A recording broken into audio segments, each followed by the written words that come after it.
तुम्ही मुंबई तर आज ते तुम्ही निवेदन द्यायला आहोत, एकंदरीत प्रकार काय घडलेला होता आणि ते काय काय म्हणणं आहे लोकांचं? सोशल मीडियाच्या इन्फ्लुएन्सर आहेत अंकिता वालावलकर, त्यांना कोकण आर्ट गर्ल म्हणून त्या इंस्टाग्रामला असतात किंवा युट्यूबला असतात.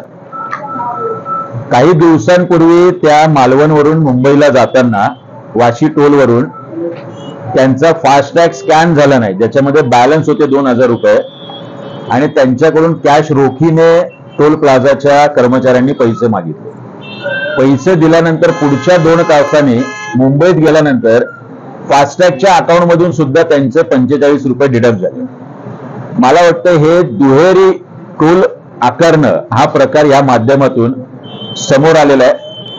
ही आर्थिक फसवणूक आहे ग्राहकांची, नागरिकांची. ती गोष्ट अमित साहेब ठाकरे यांनी काल मला फोन करून लक्षात आणून दिली आणि आज मनसे नवी मुंबईच्या माध्यमातून त्याचं एक निवेदन आम्ही दिलंय.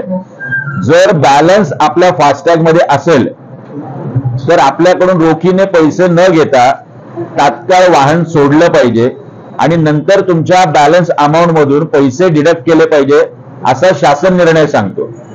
तरी सुद्धा रोखीने पण पैसे घ्यायचे आणि त्याच्यानंतर बॅलन्स मधून पण फास्टॅग मधून डिडक्ट करायचं. अशा पद्धतीचा भ्रष्टाचार आणि आर्थिक लूट वाशी टोल नाकाच नव्हे सगळ्या टोल नाक्यावर सुरू आहे. ही गोष्ट आता आम्ही त्यांच्या लक्षात आणून दिली.